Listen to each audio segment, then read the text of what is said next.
What took you so long, Cameron? Let's go to the bathroom. Okay. Yeah. There's our cold open. Yeah, thanks. Oh, I didn't even get my water because you just rushed me. Okay, go get your water then. All aboard! Hey! Huh? Oops! What? Wow! Yeah! Welcome, everybody, to episode 17 of Where Streams Come True. So where we show, oh my goodness, I'm already there. The show where we suffer through the entire good and bad of Disney Plus. Oh my gosh, there's so much bad. I am your host, Collins, and joining me today are my guests, previously returning Cameron and Neffy, and a new guest today, we have Rachel. Hello. I don't know what side you will be on when this gets edited, but you're over there for now. We'll figure it out in post. But introduce yourself. Who are you and what do you do at studio? My name is Rachel, and I am the live event manager. I've been on the Wildcast before, but this is my first time on streams. Yeah, it must be fun being the live event manager right now. Right, because live events exist. You're gonna probably have like the easiest job ever. Right? Dude, yeah, like I thought my job was easy, but now my job is the only job. I kind of. Yeah. one of the three jobs where we can actually do things.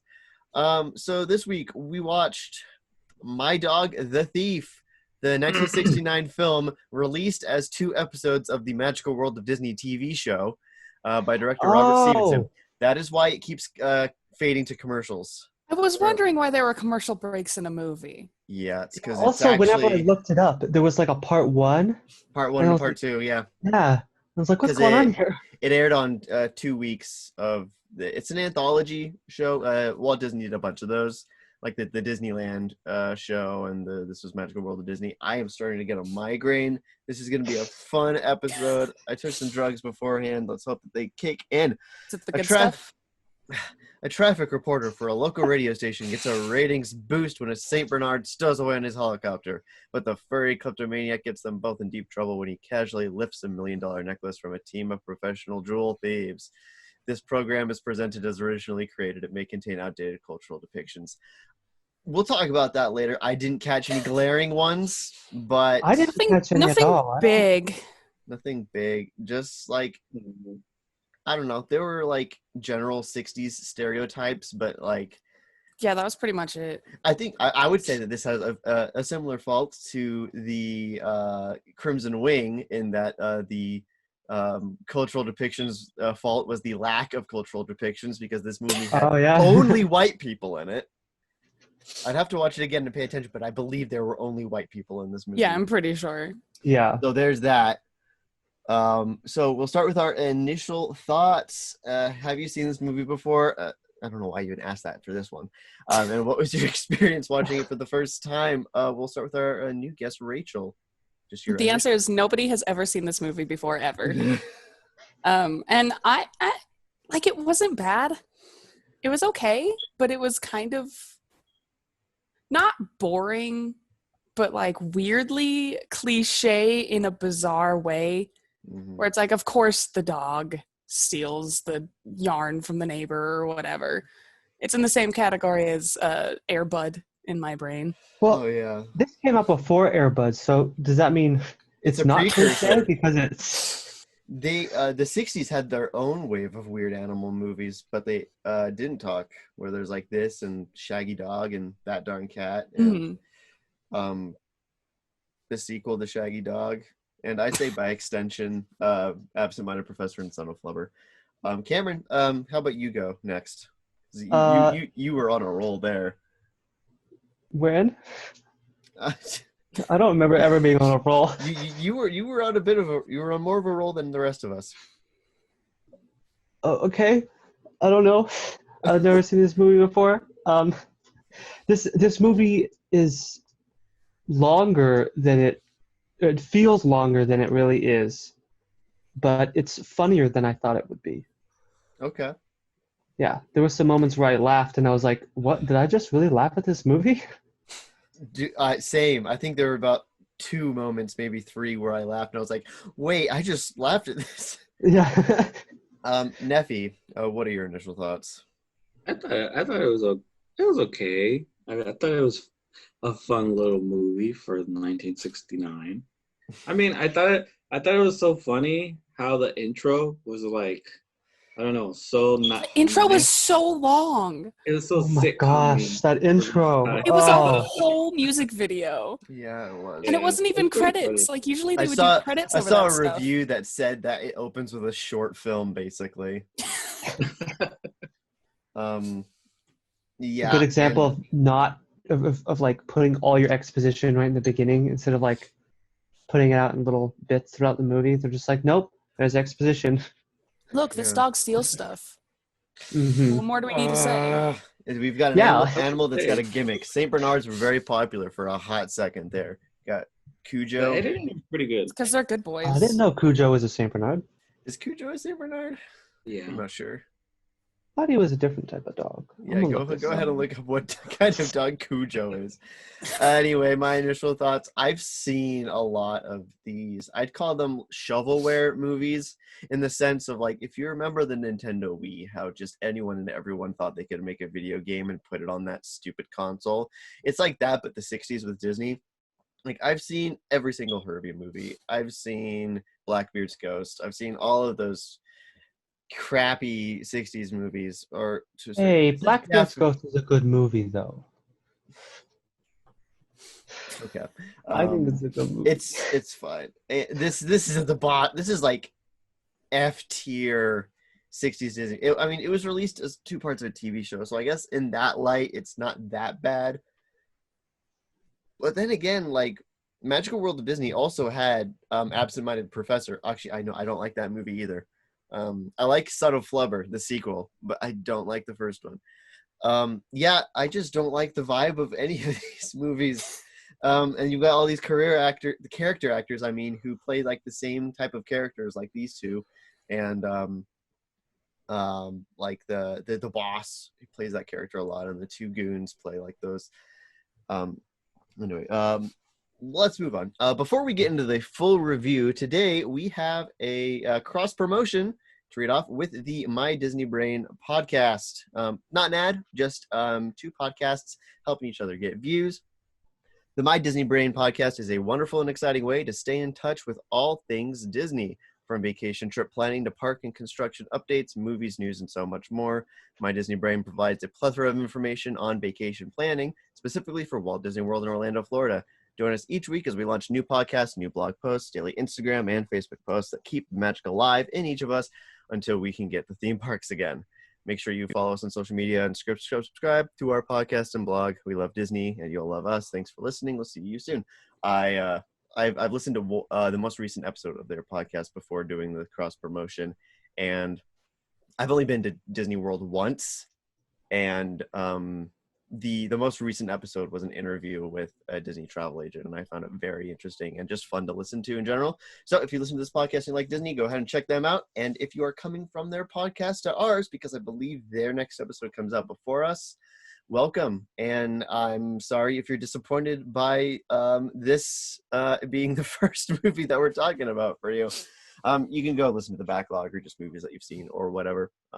They're all pretty much the same in quality, which I hope is good. We got this is a bit of a side tangent, but we have one-star review on the podcast, but no review written with it, just a rating. So, I mean, if you're going to give us a 1-star review, please tell us why. So we can make our show better. And you don't need to tell us why if you give us a 5-star. I can understand. Cujo is a Saint Bernard. Okay, thank you, Cameron. I'm glad you were able to figure that out. Gosh, what a trip. I debated for a second putting a Cujo background for my Zoom background. Kind of like how I did the cryptid flamingo for that episode, but I think just like this nonsense is better. It's like I'm Cujo and I'm sitting between these two. What was the dog's name in that movie? I watched it yesterday and I already Barabbas. forgot. Barabbas, named I kept after thinking the thief in the Barnabas.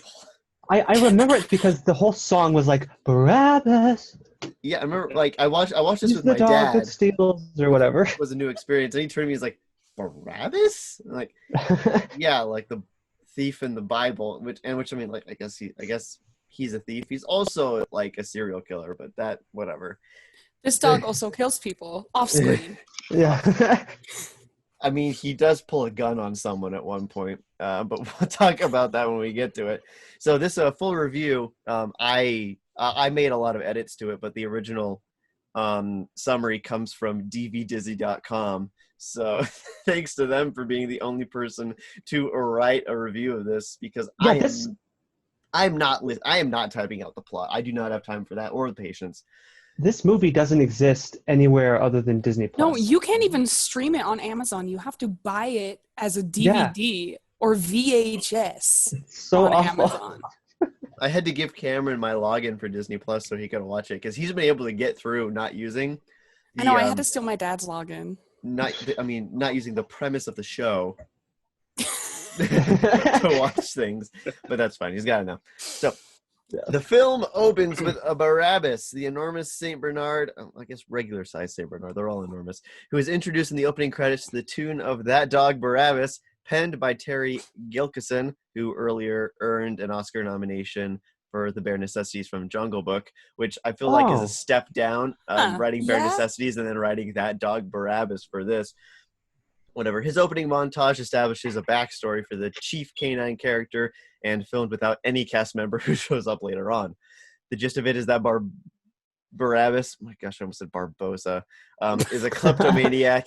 He has an impulse to steal things from sandwiches to hole-bound golf balls. This personality trait explains the movie's title. Yeah, I guess. The dog's name, taken from the biblical thief set free instead of Christ. I don't know who that makes Christ in this movie. Just one of the other dogs in the it's kennel. that little dog at the beginning. Yeah, that little dog that got put in the back of the truck, and then Oh Barabbas yeah. escaped. Oh my That's gosh. Jesus. Yeah, because he escapes when another dog is put in. Well, that sure was a mystery we didn't know needed solving. So yeah, I'll see if I boy. can find a screen cap of that dog. If I can't, then that doesn't matter. Yeah, but I guess that dog is the movie's Jesus. Which Then we move on and never see him again. Which I guess might mean that he gets put into a PETA shelter and then immediately euthanized. Yeah. There goes our one listener who likes PETA. Anyway, let's see. And the fact that he is adopted and returned 8 times. Running off the dog catcher, Barabbas winds up in the airport where the character Jack takes off on his helicopter, always at the last minute, for his daily reports. So yeah, any other thoughts just about the opening before Jack is introduced? It was too long. Mm-hmm. It was like the monkey scene from 2001: A Space Odyssey. Like, you could have cut half of that out, at least. Yes, I think it was necessary. We needed to know. We needed to see the Jesus dog. we needed to see the Jesus dog. There's the description for the podcast is the one with the Jesus dog. And yeah, so he steals a sandwich from a guy, and he runs on the pavement, and he steals a golf ball. Which I mean, like, all dogs steal food, I feel like, but like this dog Right. has a specific. He just likes stealing things and like causing pain to people. So it's an evil dog. It's an evil dog.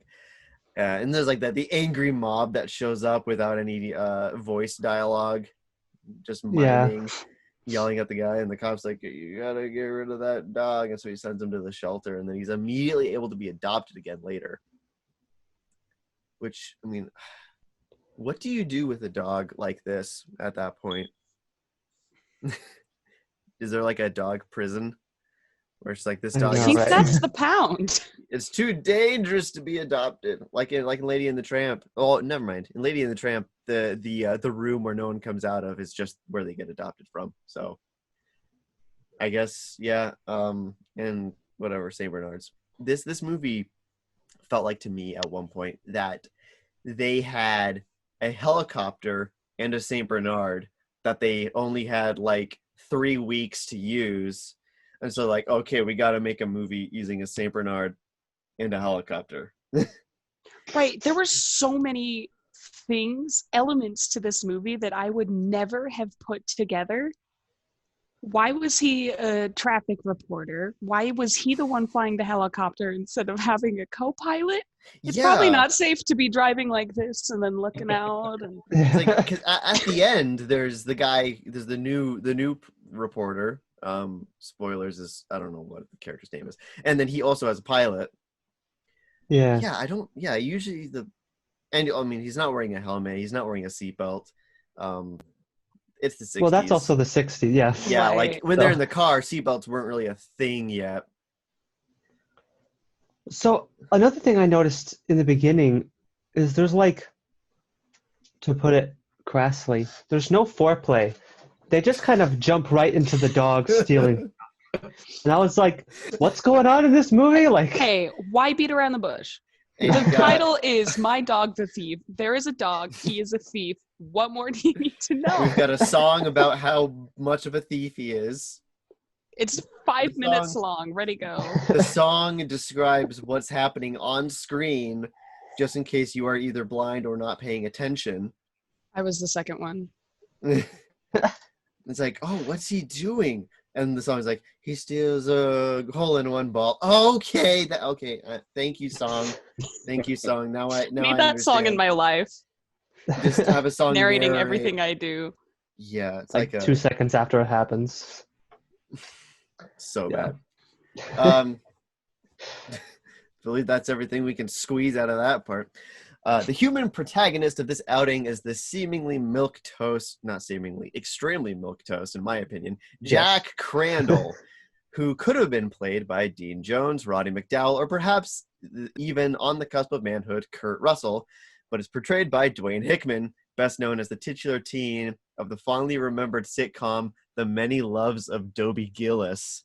Never heard of that. That is probably a show. But like, What?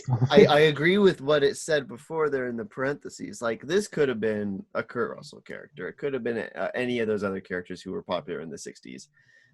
They just had like a rotating thing of guys who have the same haircut and mostly look the same. It worked, Okay. I guess. Yes.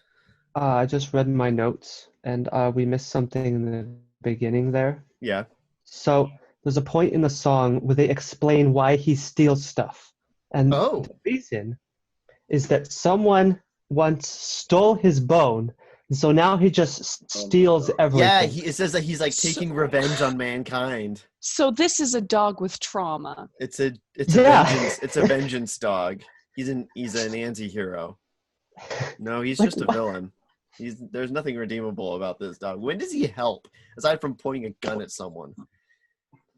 But he's probably only doing that because he wanted to steal the gun.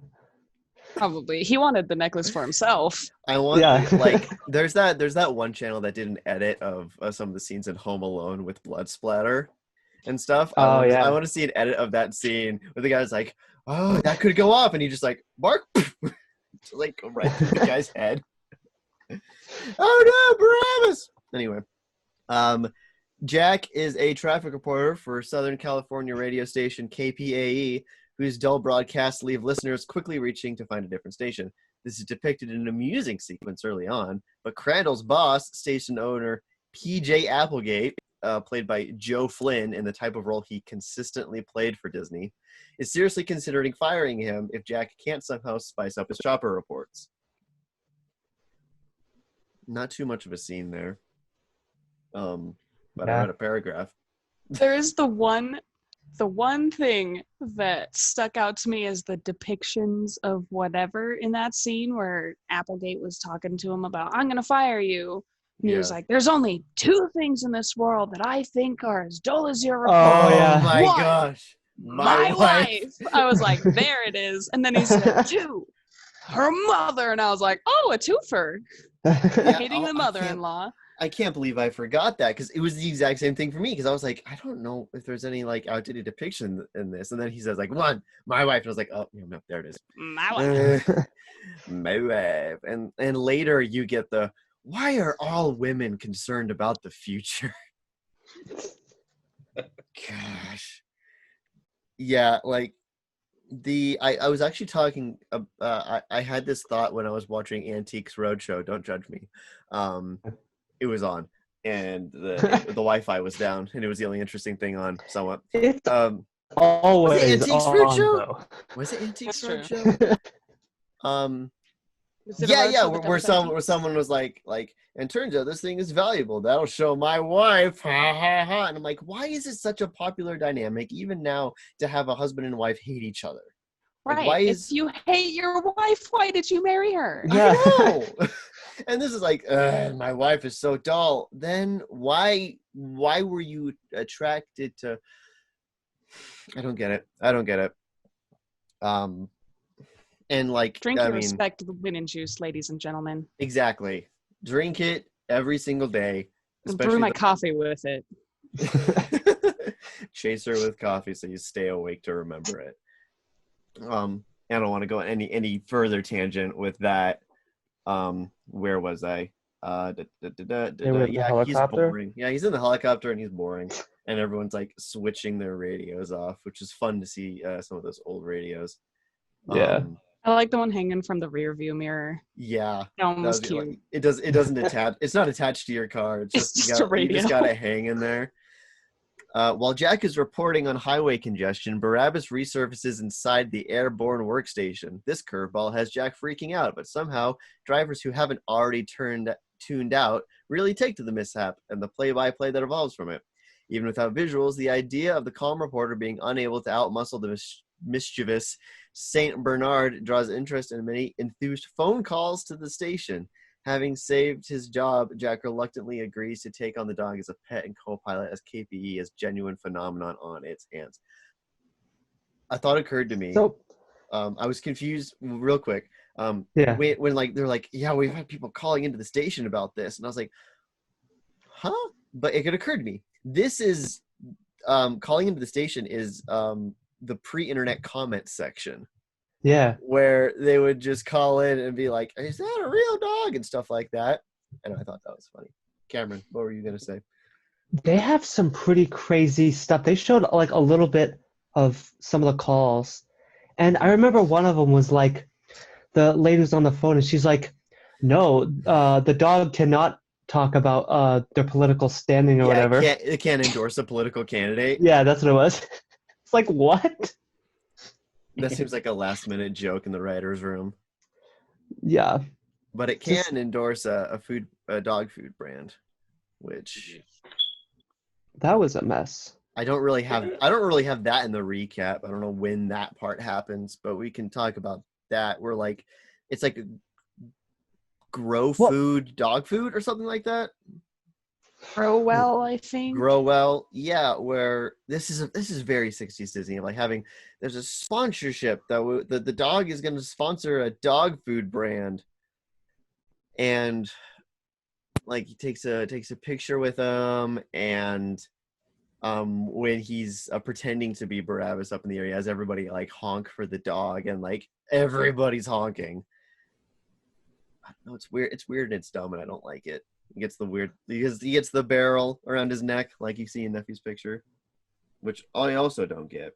I don't know what that's for. They would put brandy in barrels around St. Bernard collars and then send them off to go rescue people who were trapped in snowstorms. And then they have the Avalanches dog, and and then they stuff. open up the barrel and get drunk. Does the brandy help? They used to think that because like it tastes like fire and like it warms your Oh. insides, but Mythbusters tested it and it actually makes things worse. No, it does. Yeah, that's what the Russians did, where they would like burn down Or their vodka in it. Oh. Yeah. When I don't remember what it was called, like when they were being invaded and they'd like burn down their own towns and just leave a bunch of vodka there, so the soldiers would come in and occupy and then drink the vodka and then freeze to death because they'd like get drunk and feel like they're hot and they take their clothes off. I don't know how accurate that is, but I heard it once in junior high, I think. So probably not at all accurate. So probably not at Yeah. all. Yeah. That's part of growing You can up. never win a land war in Russia. So That is Just true. don't invade Russia. Just don't. Especially Or not in like- winter, Napoleon. Come on, man. He tried. They I got feel like- frostbite from their buttons oh my, really? on their uniforms. That's great. So we get introduced to the bad guys here. McClure and Foley. His name is Foley. Yeah. I don't know which one's there's the mustache one and there's the dumb one who have definitely been in other Disney movies. I believe one of them was McClure was Roger C. Carmel and Foley was Mickey Shaughnessy, who was in The Boatniks. I've seen that. The intellectually challenged crook is a very trope of Disney movies in the 60s that I, for one, don't like. Like, if you're gonna like, maybe it's kind of okay when you have like some bumbling like hench people, and then like the villain is competent, or most of the villains are competent. But every single villain in this movie was incompetent, and it made them not a threat. It made there be like no stakes. Yeah. And It, so like it kind of felt like the dumb one was doing a Costello impression the whole time. was he? It felt like that, yeah. I was like, what are you doing, dude? I'm trying to think of what the mustache guy was in. He's been in other stuff. Then there's the Mr. Tremaine or something like that. The rich guy? Yeah, I mean I could look it up. I'll pull up a cast list because there's a lot of character names in here.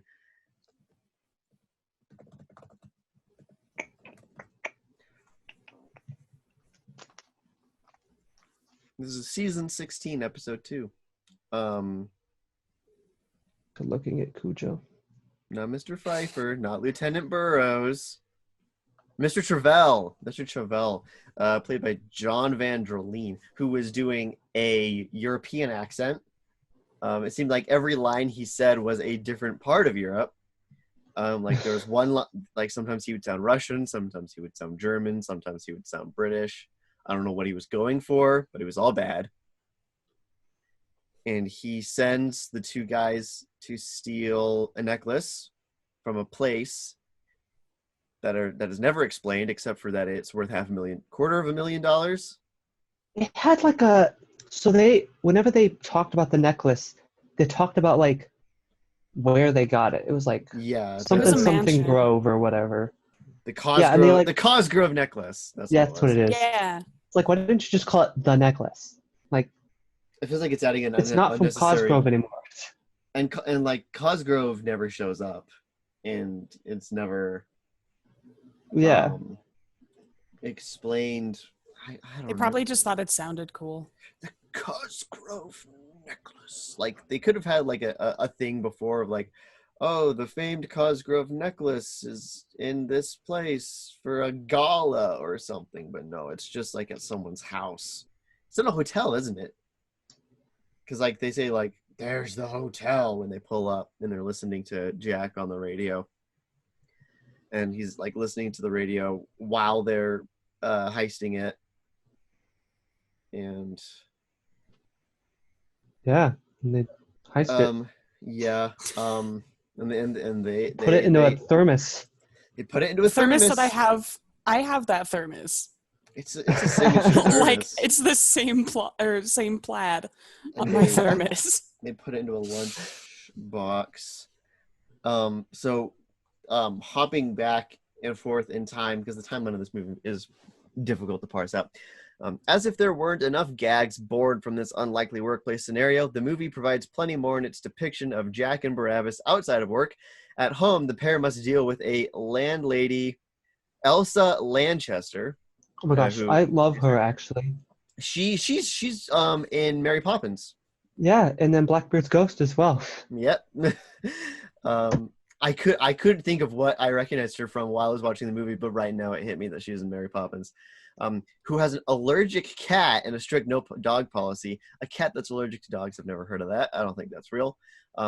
Bring on the big suspicious cardboard box, which he claims has a quilt in it.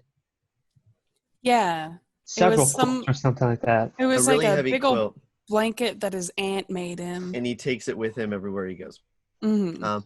It is also at his apartment that Jack meets his perky new neighbor, Kim, played by Mary Ann Mobley, an obvious love interest due to being the only woman in the film his age.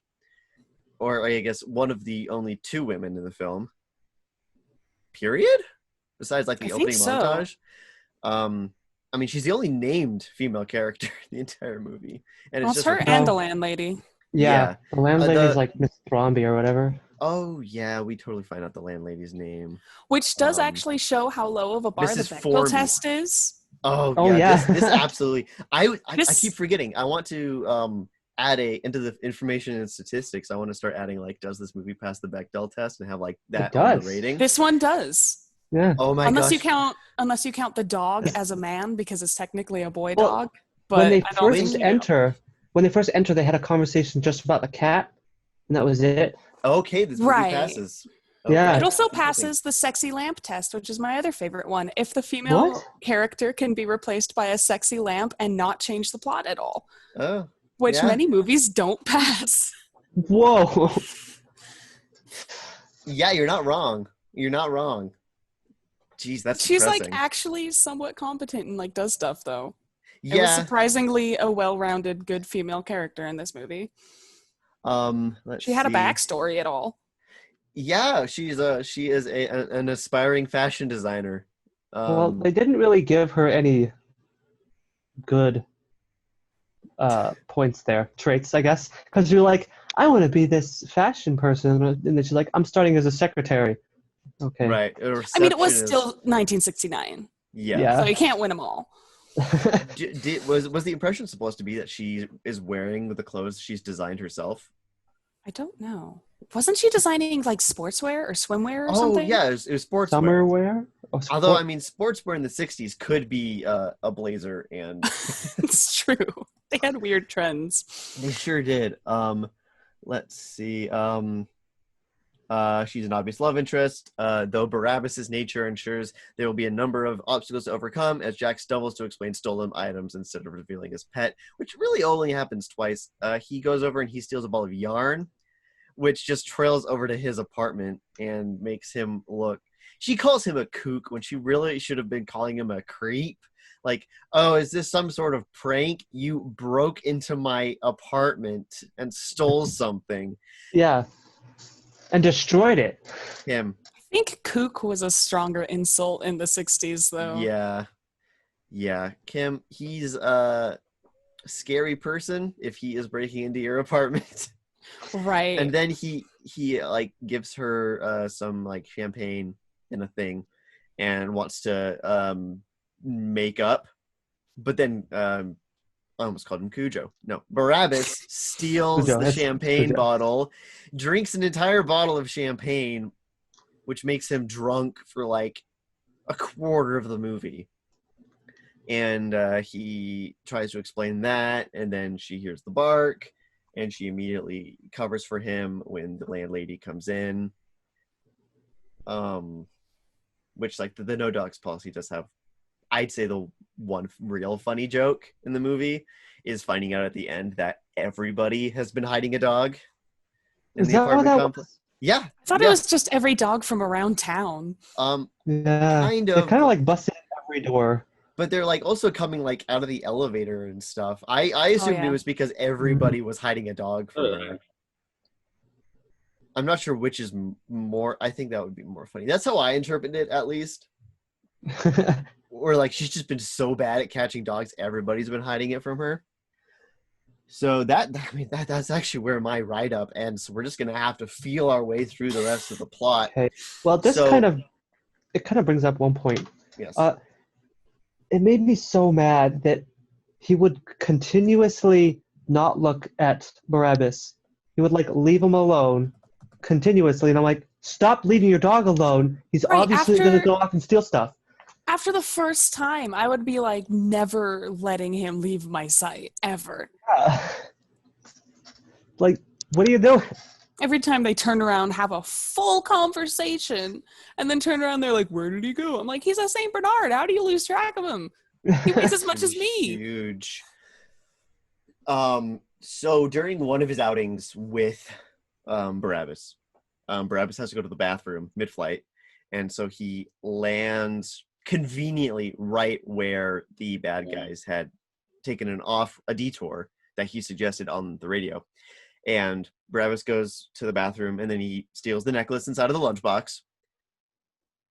And the bad guys follow him and just see him going up the helicopter, and they immediately piece together who the helicopter pilot is and assume that, oh, he orchestrated the whole thing. He knew which car we were in, and he said to get off at this exit knowing that we would, and then he swiped in and stole it from us, which is like some Baby Driver level nonsense.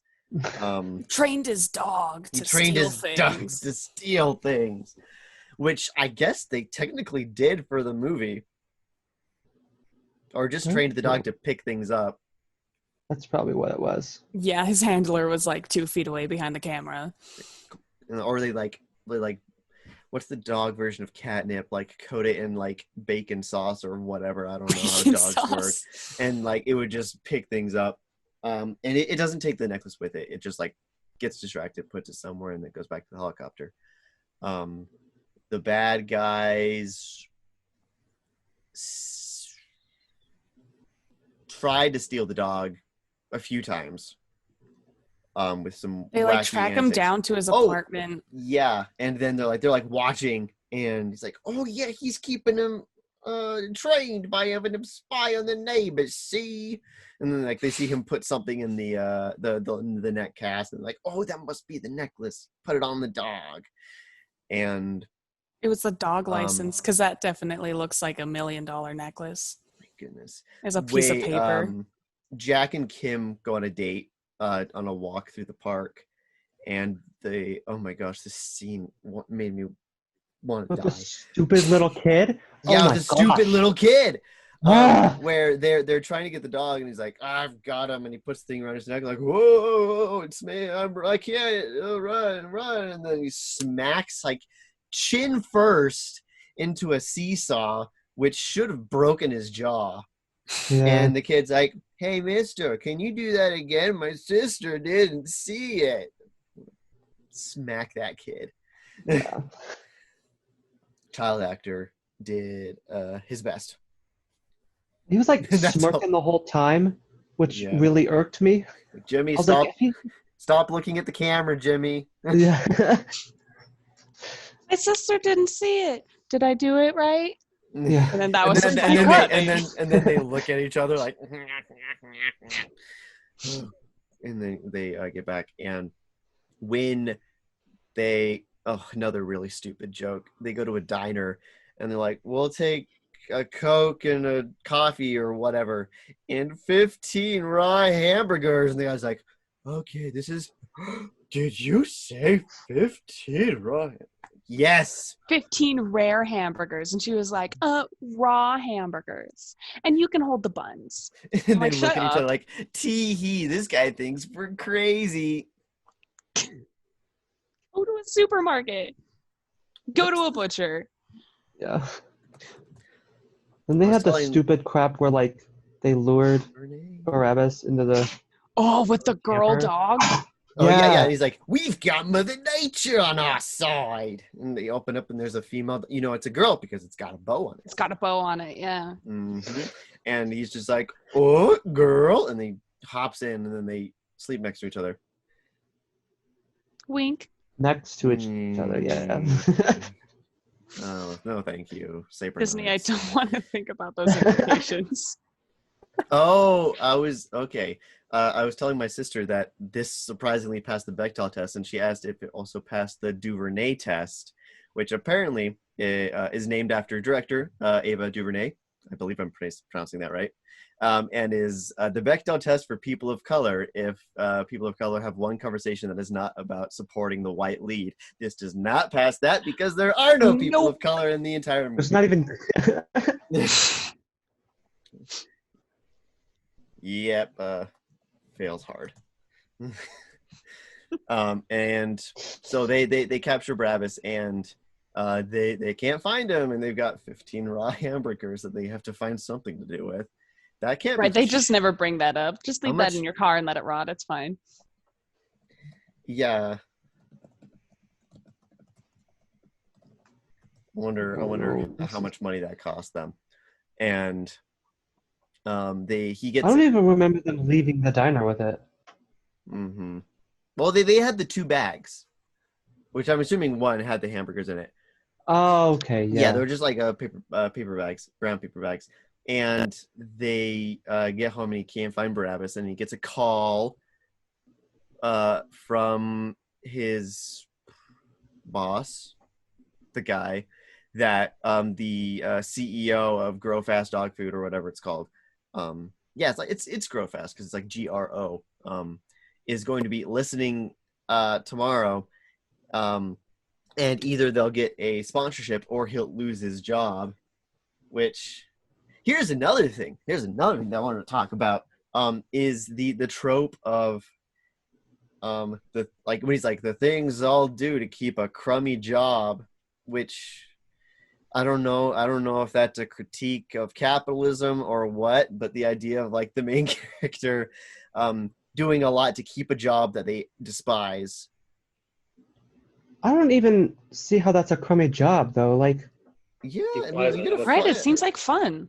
Imagine you have to get helicopter certified to do that. But he was already a pilot. Yeah, like you're like, normally there's the traffic reporter and then there's the pilot. You're getting paid for both jobs, but I guess he hates it. Is it like is it a crummy job? How hard is it?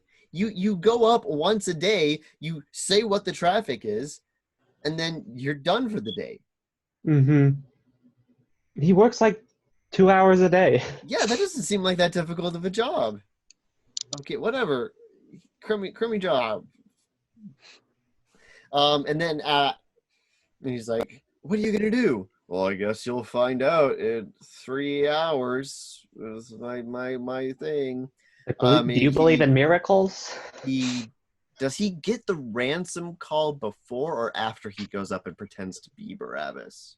I guess after, because he goes to the police afterwards, and they're like, but we heard the dog on the radio today. Right. So he goes up, and they some of the voice is actually him, but the bark is absolutely an ADR dog noise. It's just a dog. It's just a dog. They just ADR a dog onto him, so he's doing a really convincing job, and he does the whole thing. Everybody loves it. He makes everybody honk, and then he gets that's right. He gets the call from the 2 kooks who are like, you can't pretend that there's a dog forever. Because we know, because we got him, and we're gonna kill him unless you give us the necklace. The necklace. I immediately forgot what the necklace was called already. Give us the thing. I don't know what it is, but what give is it to the us. I don't remember what the necklace is called, but you better give it to us. The croissant necklace. I don't know. Yep, that was it. And he's like, but I don't know anything about a necklace. Oh, don't play wise with me. And he goes to the police, and the police are like, the necklace hasn't even been stolen. You're just trying to get publicity by having your dog. We're going to arrest you for making a false report. Now get out. This whole movie is over the span of like a day and a half. Yeah. It felt like 3 days. No, because they said that, the Cosgrove necklace was stolen yesterday at the end of the movie. Oh my gosh. So he goes up multiple times a day. Like the morning report and the evening report or something like that? I guess. That's confusing. Or better explanation, they just didn't care about their timeline continuity. That was probably it. That's probably it, because if he went up once a day, then it would at least be like 3 days. Which is still dumb. And then he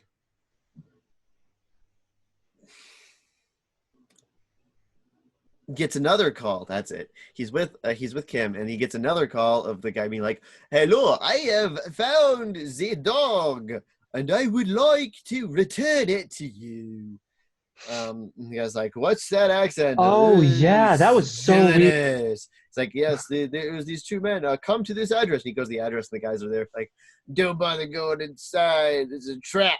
Now get in the car. We're gonna go in the helicopter, and you're gonna take us to the thing, or like you're gonna give us the thing." And he's like, "I don't know where the thing is." Like, "Well, you stole it from us here." Like, "Well, it's probably there." And then like, "Oh, we'll get in the helicopter," and he's got him at gunpoint in the helicopter, and he turns on the on radio. air. Yeah. So they start recording, and it's like, "What is this about a gun?" Like, "I don't know." The two guys who are like doing the tapes were kind of funny. I think they were funny characters.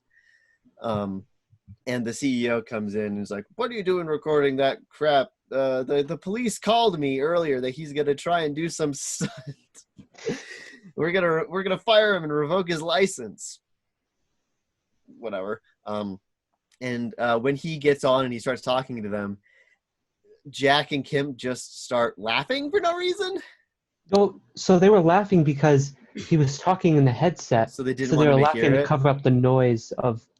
Yeah. Right, but from the perspective of the goons, it was It just was like it was so uncomfortable to it was watch. so bad. Yeah. And then the dumb goon was like, Yeah, I'm it's just like, laughing what at are you what they're laughing. It's so bad, and I hate every second of it.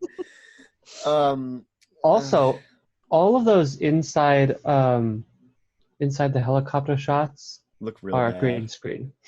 Oh yeah. Or I guess back then it would have been just like what did they have green screen, or would it just been maybe they had it. Yeah, like they would have a projection outside, so they would have like had it on a soundstage and then a screen, kind of like a very low budget, a very primitive version of what the Mandalorian uses. But it's basically the same principle, except it looks like garbage. They do that with the driving as well, where they just have a screen behind them, rear projected. What was weird is whenever the dog was in front of the window, there was like a weird white outline around the dog. Yeah, so I think there was green screen. Oh yeah, because there was some sort of cutting out. Yeah, slice the image over it. They could do that. It's a ton of work, but they could do that. And they get to the place, and there's wacky antics with Barabbas and a gopher. I don't know what that was about. The rich guy showed up. Yeah. To this whole hold-up thing. I'm like, why are you implicating yourself in this? You will give us the necklace. Why didn't you just stay at your business and let them handle it? Right. Well, I guess because they're incompetent. But now you know what I look like, so you can identify me. Yeah, it's like, we'll let you go when you find the necklace. And they find the necklace, like, we are not going to let you go. He does one smart thing where the guy's like, so how long do you think it's going to take us to get there? And he's got the thing on. He's like, well, we are going this pace in this direction, so we will arrive at this location at this time. Which, like, the guy's like, I don't know why you're being so specific with that, but whatever. Which helps the police find where they are. Except the police do that's not just help how helicopters are. one bit. Right, the police did nothing.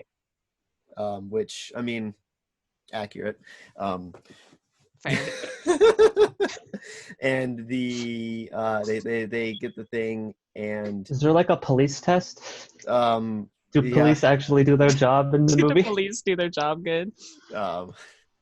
And he's got the next, like, now I cannot let you go, so I'm gonna kill you. And then I keep almost saying Cujo. It's Barabbas. Barabbas steals the necklace and runs away. And he's like, miss with the gun.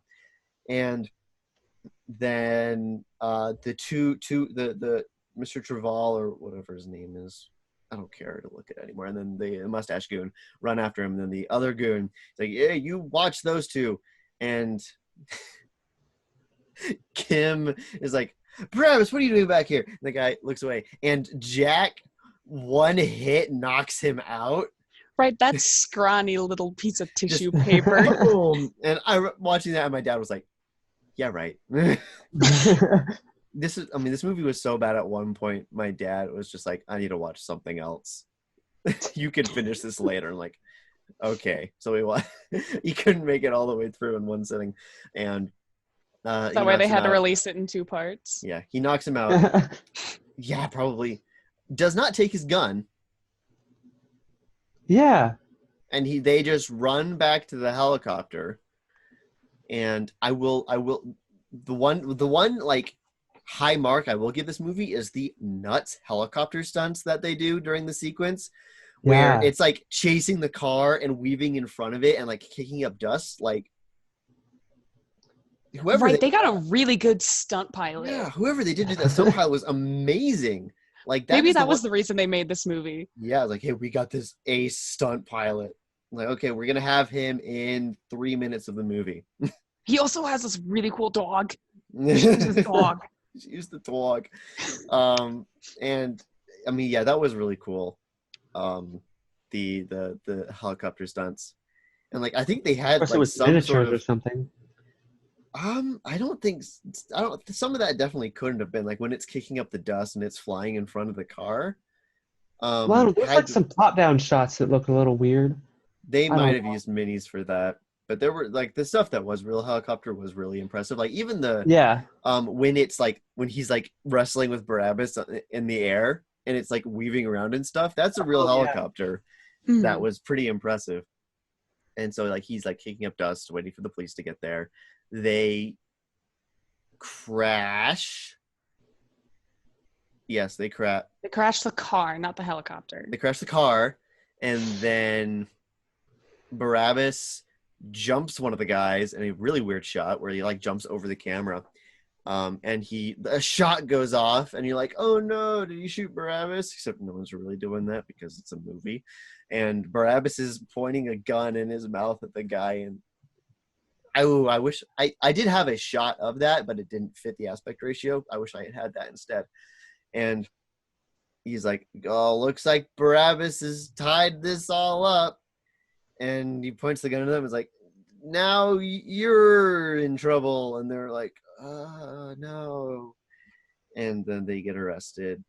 And the weird ass epilogue,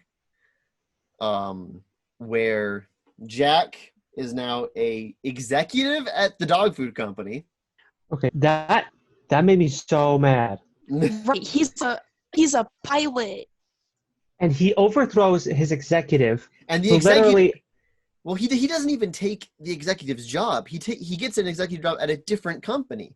Oh, really? Yeah, at the dog food company. Yeah, he works at the He's dog the food company. advertiser. Yeah. Oh my gosh. And the executive gets demoted but the executive did nothing wrong, really. Yeah, like, from his perspective. Right. He just sucked. He did because it's like, oh, he said to not keep the tapes or whatever. Like he was a jerk and a misogynist, but he's not a bad guy. Never mind. He didn't do anything to he didn't do anything to get demoted. Yes, but he gets demoted, and he has a new helicopter pilot who is like, oh, and there's some congestion on this road. Oh, that's not that road, it's the other road. Oh, this road. Which I think I would have more fun listening to that than I would listening to the Saint Bernard, because it would be funny listening to the traffic guy just give wrong street names and keep getting corrected. I honestly think that was kind of funny. And did Kim get a new job or something too? No, she's still a receptionist. I don't know if there was a line about that. She just was starting her new job by the end of the movie. Yeah. And that's the plot of the movie. Anything else? Any other thoughts before we move on of this movie, or things that we missed? There's also that bit in the epilogue with the dog whistle. Oh, right. Where she's like, this supersonic dog whistle. This will show who has dogs. And she blows it, and then there's dogs coming out of everywhere. And they're mauling her, basically. And the cat is sneezing up a storm. which I feel bad for the cat actor for that because they had to do something to make that cat sneeze on set, and I don't want to know what it was. And he's like, "Oh, looks like you allow dogs now. We like that, and so does Barabbas." And she's like, "Oh, help me! You can keep your dog or whatever. Just help me," because she's getting killed by Eaten dogs. They 100% are going to Kill get her. evicted from that. Oh, absolutely. It's okay. He's an executive now. Yeah, he can afford a Better place.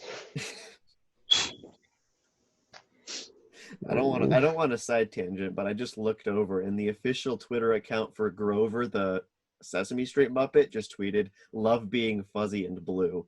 I don't know why that just caught my attention, but thank you, Grover. Thank you for your input, Grover. Thank you for your input, Grover. You do love being fuzzy and blue. Oh my goodness, that's the headspace I'm in right now. And yeah, Die. that's it. So final thoughts. Moment of the movie. Rachel, this is your first episode, so moment of the movie. It could be your favorite part, your least favorite part, favorite joke, or whatever. Just a part that you want to highlight. We'll have Cameron go first. His moments are pretty good, usually. Oh boy, this one had. Shoot.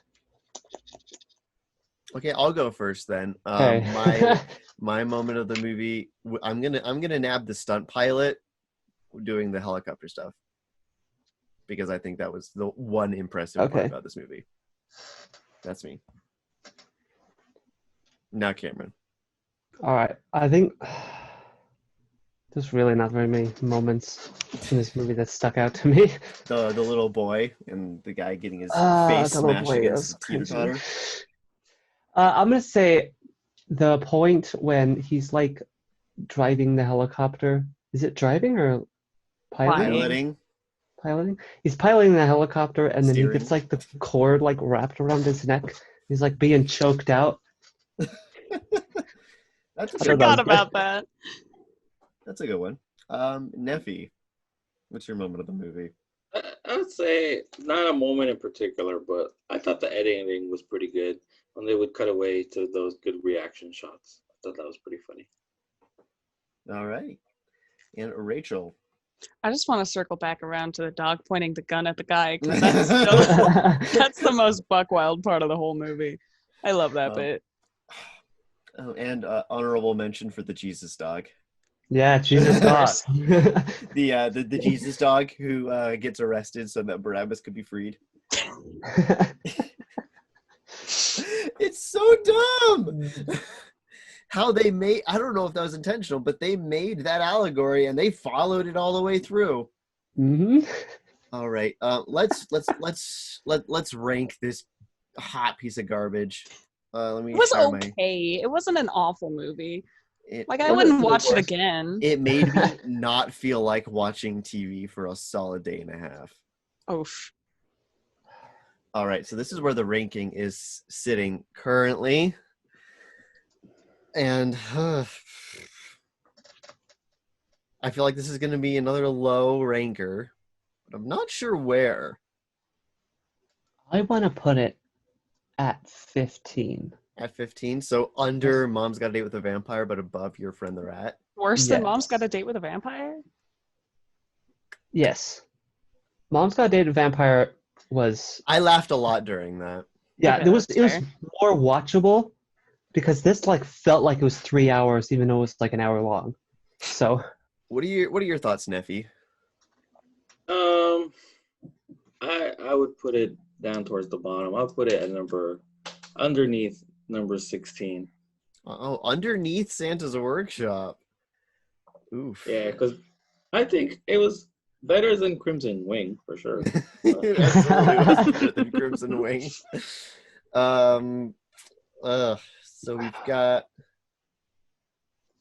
Geez, this is. I mean, I might put it below. Yeah, number 17 might work for me. I think I might put it above Santa's Workshop because this one didn't have racism in it. yeah, we can do that. I like Good that. point. Yeah, throw that Um, bad boy at I mean, 16. it for lack of inclusion, did it not have That's racism? 17. I mean, well, that's where I want to put it, below Oh. Santa's Workshop. You No, sure? oh I yeah, think no, a no, no, black no, yeah. child was. You're right. I literally just said that. My goodness, that's right. Yes, because it doesn't have the black doll just being the worst. My goodness. We're gonna get demonetized because we talked about it. Yeah, I mean, I don't know if I brought it up on this podcast or not, but the first time I uploaded the Santa's Workshop one, it demonetized it for some reason, possibly because we talked about blackface, but like we were certainly not pro blackface in that episode. Yeah. But I mean, well, technically the Disney Plus version did cut out that scene, but we did talk about it regardless. But it still had some offensive stereotypes in it. Either way. I mean that whole thing. So it is currently at number 17. Maybe it seems like we have just been like stacking up the bottom. Yeah. And the only reason some are higher on the list is because there's been that many that have been low on the list. Well, we also have seen like 2 or 3 really good ones. 1 second. I need to turn my recording sign on so I don't get interrupted. Okay, now there's a chair where the guy's face is. I like this picture a lot better. Yeah. Just the girl and the dog. At least she had, I don't know, I liked her better than I liked Jack. Yeah. That face just annoys me, whereas her face is okay. Like, every time I saw his face, I was like, He looks smug. I do feel like she was a bit of a pushover in this movie, where like this guy broke into her apartment, but then it's like, here's some champagne. He's like, ooh. Oh, yeah. Immediately turns around. Okay, but he was kind of cute, though. Oh. He wasn't. He was not. No. He was like 5 out of 10, maybe. Like perfectly average. Middle of the road. That's the type they had for these movies, is the perfectly average male. Moving on to some film information statistics. This was written by William Rayner and Miles Wilder, directed by Robert Stevenson, released part 1 September 21st, 1969, and part 2 on September 28th. Runtime an hour and 17 minutes. Feels too long. That's Crimson Wing, isn't it? Same exact time? About the same, yeah. IMDb's score of 6.1 out of 10. Rotten Tomatoes scores, no critic score, but 53% audience. And yeah, that's closer to what I would think. Barely passes the Bechdel test. And mailbag. It is now time to spin the wheel. This week's wheel was submitted via email by Spapples and is the Pirates of the Caribbean collection, which I am excited for. Weird note, when I was putting this wheel together, up until last week or so, they had Pirates 1 through 4 on Disney Plus. Now they have 1 through 3 and 5. So 4 is gone, but 5 is in. They got rid of the mermaid one? Yeah, they got rid of the mermaid one. I really wish we could have had that, because I know. I've had an ongoing argument with my mom about that movie over whether or not the mermaid kills the guy at the end.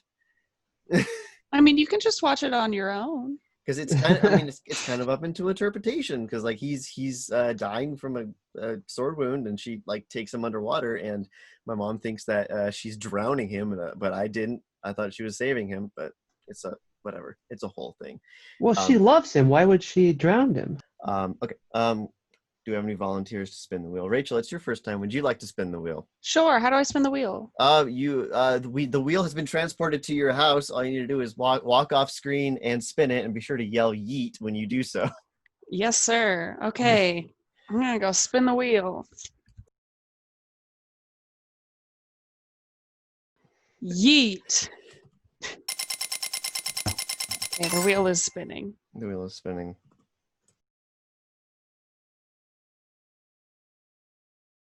It's Pirates of the Caribbean Dead Man's Chest from 2006. Yes!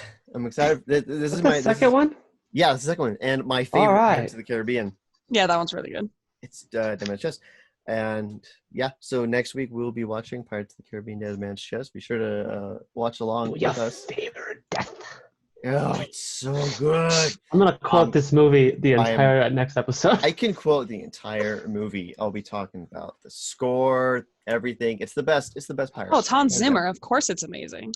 Yeah. So good. It's got a 10-minute long track in it that is the best piece of score ever written.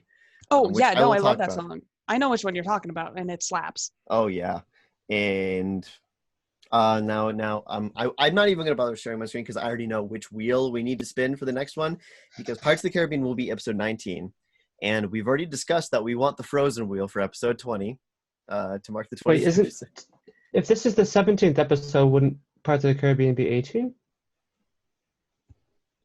Is this episode 17? Let me just double check. No, this is 18.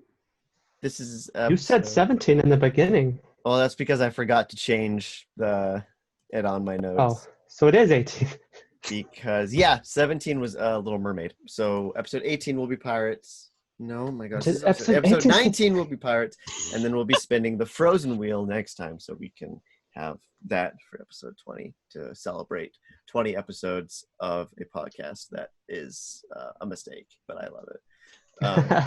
And then we'll be we've got a new wheel, I guess as part of the mailbag. Boris via email submitted the throwbacks wheel, which I feel is going to give us something like, also note, why on earth was this in the nostalgic movies collection? What is nostalgic about My Dog the Thief? Nobody watched it. So throwback. Yeah.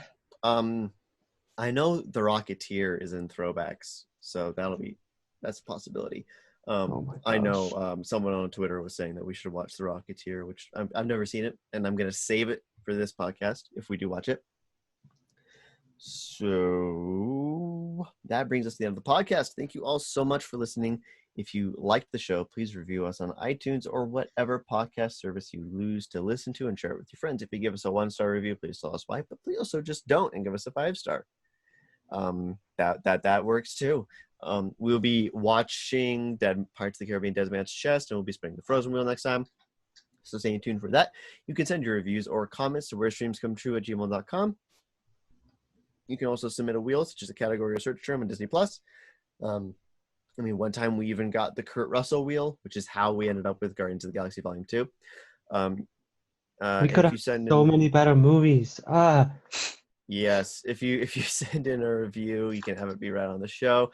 Or if you're brave, submit a recording on anchor.fm/WhereStreamsComeTrue. We've never had that done, and I gather most podcasts that use Anchor haven't done that either. It's a weird feature, but if you're down for it, then go ahead and send it. I'll put it in the episode. And thank you to my guests for this episode, Cameron, Neffy, and Rachel. You have been a blast. I think this show works best when it's got 4 people. And I've got a new layout. Watch Cujo. We'll watch Cujo next time. And thank you, everybody. Stay safe. Watch Disney Plus. Bye.